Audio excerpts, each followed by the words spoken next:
Hello guys, अगर आपने इस वीडियो पर क्लिक किया है तो डेफिनेटली ही आप पोस्टल असिस्टेंट की सैलरी जानना चाहते हैं।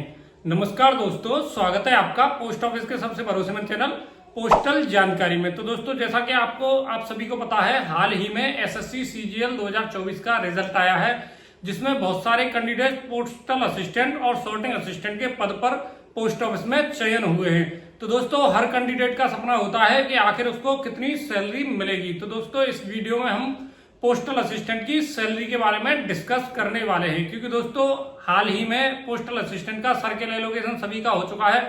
अब डिवीजन एलोकेशन के बाद सीधा ज्वाइनिंग मिलने वाली है। तो दोस्तों, ज्वाइनिंग मिलने के पहले ही महीने से आपकी सैलरी शुरू हो जाएगी, यानी पहले ही महीने पर आपको सैलरी मिलना स्टार्ट हो जाएगी। तो दोस्तों, हर कैंडिडेट का सपना होता है कि आखिर उनको कितनी सैलरी मिलेगी। तो दोस्तों, इस वीडियो में मैंने सैलरी के बारे में तो आपको बताया ही है, पर साथ साथ सैलरी के साथ साथ पोस्टल असिस्टेंट की जो एक्स्ट्रा इनकम होती है, जिसको आप चाहें तो दूसरी भाषा में ऊपर की कमाई भी बोल सकते हैं, उसके बारे में भी मैंने डिस्कस किया है। तो दोस्तों, अगर आप चैनल पर नए हैं तो कृपया चैनल को सब्सक्राइब करें और बेल आइकन दबाना बिल्कुल न भूलें, जिससे पोस्ट ऑफिस से रिलेटेड कोई भी इंफॉर्मेटिव वीडियो आपसे किसी भी कीमत पर मिस न हो पाए। तो दोस्तों, आइए बिना टाइम गवाए चलते हैं सीधा टॉपिक पे।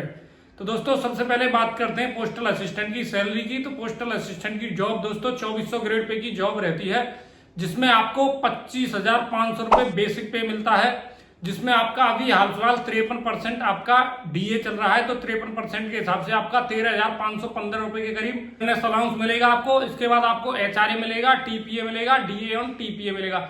तो दोस्तों, इस तरीके से सभी अलाउंसेस को मिलाकर आपकी सैलरी अप्रोक्स 42,000 से 45,000 होने वाली है, यानी आपको पहले महीने की सैलरी 42,000 से 45,000 के बीच में मिलने वाली है, जो कि काफी ज्यादा है। क्योंकि आज के टाइम पे किसी भी जॉब में आप जा रहे हैं, एलडीसी में या किसी भी बैंक का जो भी होता है क्लर्क, उसको भी इतनी सैलरी नहीं मिलती है। क्योंकि दोस्तों, एलडीसी जो होते हैं वो 1900 ग्रेड पे के होते हैं, इसलिए जो पोस्टल असिस्टेंट है वो 2400 ग्रेड पे का है, इसलिए उनको सैलरी ज्यादा मिलने वाली है। तो दोस्तों, सैलरी के बारे में मैंने पहले भी वीडियो बनाई है, जिनकी लिंक आपको डिस्क्रिप्शन में मिल जाएगा, उस पर जाके आप पूरी डिटेल वीडियो जान सकते हैं।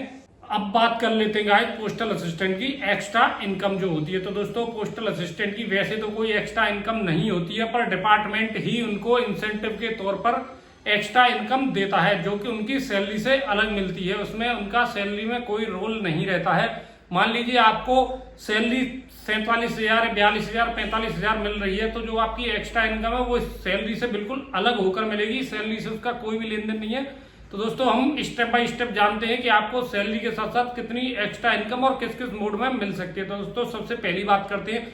मान लीजिए आप पोस्टल असिस्टेंट हैं और आप स्पीड पोस्ट बुकिंग काउंटर पर कार्य कर रहे हैं, तो आपको वहां भी पर स्पीड पोस्ट के हिसाब से इंसेंटिव मिलता है, यानी speed post incentive postal assistant को मिलता है, वो भी एक स्पीड पोस्ट का 50 पैसे। यानी आपने एक स्पीड पोस्ट बुक कर दी तो आपको 50 पैसे मिलेंगे, यानी आप पूरे दिन में 1000 स्पीड पोस्ट बुक करते हैं तो आपको 500 रुपए इंसेंटिव के रूप में मिल जाएगा। तो दोस्तों, चलते हैं दूसरे इंसेंटिव की तरफ। तो दोस्तों, आधार का भी इंसेंटिव मिलता है। मान लीजिए आप आधार बना रहे हैं, यानी आपकी ड्यूटी आधार बनाने पे लगी हुई है, तो यूआईडीएआई के द्वारा फर्स्ट टाइम इंसेंटिव दिया जाता है। जो भी ऑपरेटर होते हैं जो आधार बनाने के लिए लगते हैं, तो उनको पहले महीने पर आधार के हिसाब से इंसेंटिव के तौर पर कुछ राशि दी जाती है, जो कि उनके आईपीवी अकाउंट में डायरेक्टली ट्रांसफर कर दी जाती है।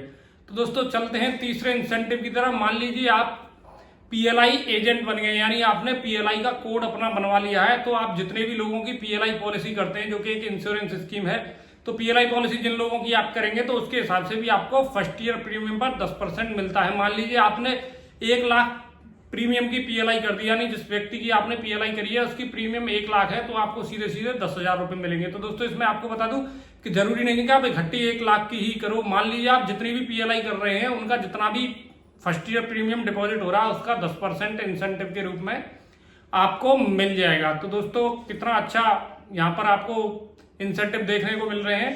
तो दोस्तों, चौथे अगर इंसेंटिव की बात की जाए तो आपको इंडिया पोस्ट पेमेंट बैंक की तरफ से मिलने वाला है। मान लीजिए आप इंडिया पोस्ट पेमेंट बैंक के अकाउंट ओपनिंग काउंटर पर लगे हुए हैं, जहां आपको कस्टमर के अकाउंट ओपन करने हैं, तो वहां भी आपको इंसेंटिव दिया जाएगा। तो दोस्तों, अगर मान लीजिए आप किसी कस्टमर का आईपीपीबी प्रीमियम अकाउंट ओपन करते हैं, तो उसका भी आपको 15 से 20 रुपए के हिसाब से इंसेंटिव मिलता है। तो दोस्तों, चलते हैं चौथे इंसेंटिव की तरफ। मान लीजिए दोस्तों, आपकी ड्यूटी लगी है, कोई जो एग्जाम होते हैं उनके एग्जाम पेपर्स आते हैं, जैसे मान लीजिए यूपीएससी या सीडीएस या एनडीए के एग्जाम होते हैं, तो उनके जो भी क्वेश्चन पेपर्स होते हैं वो पोस्ट ऑफिस के द्वारा ही डिलीवर कराए जाते हैं। तो जो मोस्टली रात में या आते हैं तो उनकी बुकिंग या डिस्पैच में भी ड्यूटी लगती है, तो उसके लिए अलग से आपको ओटीए मिलता है, जिसको ओवर टाइम अलाउंस बोल सकते हैं। तो दोस्तों आप इस तरीके से अंदाजा लगा सकते हैं पोस्ट ऑफिस में पोस्टल असिस्टेंट की जॉब में आपको सैलरी के साथ साथ क्या क्या एक्स्ट्रा इनकम मिलने वाली है। तो आई होप कि वीडियो आपको काफी अच्छी लगी होगी। तो दोस्तों इस तरह की वीडियो देखने के लिए हमारे चैनल को सब्सक्राइब करिए। आपको फिर भी कोई क्वेरी है तो कमेंट बॉक्स में जरूर बताइए, वहां पे आपकी हर क्वेरी का जवाब दिया जाएगा। धन्यवाद।